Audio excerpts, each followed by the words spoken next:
జిల్లా గాజువాక నియోజకవర్గం ఎంవిపి కాలనీలో గ్రీన్ క్లైమేట్ టీం ఆధ్వర్యంలో మట్టి వినాయక విగ్రహాలు తయారు చేసి పర్యావరణ పరిరక్షణపై అవగాహన కల్పించారు.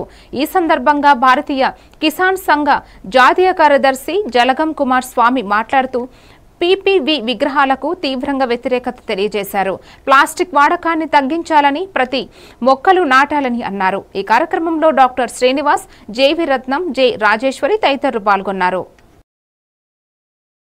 Professor in Samta College. My name is G. Pravalika.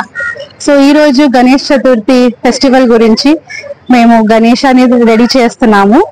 So నా సైడ్ నుంచి ఏం చెప్తానంటే, when Ganesha gives blessings to everyone, then why should go for a colorful Ganesha? We should always go for a eco-friendly Ganesha. Srinivasarao, director and principal Samata college.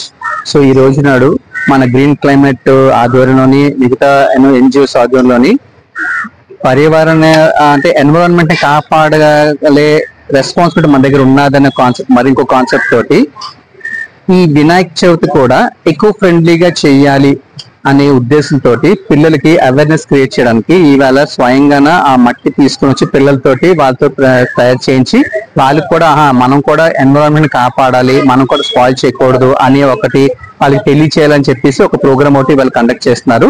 And students and staff and all అందరూ participate చేసి, so we are also entertaining them. వాళ్ళు కూడా రేపు పొద్దున్న వినాయక చవితి చేసినప్పుడు కూడా మట్టి విగ్రహం ఇంట్లో కూడా పెట్టేటట్టు ఉండేటట్టు చూడాలని చెప్పి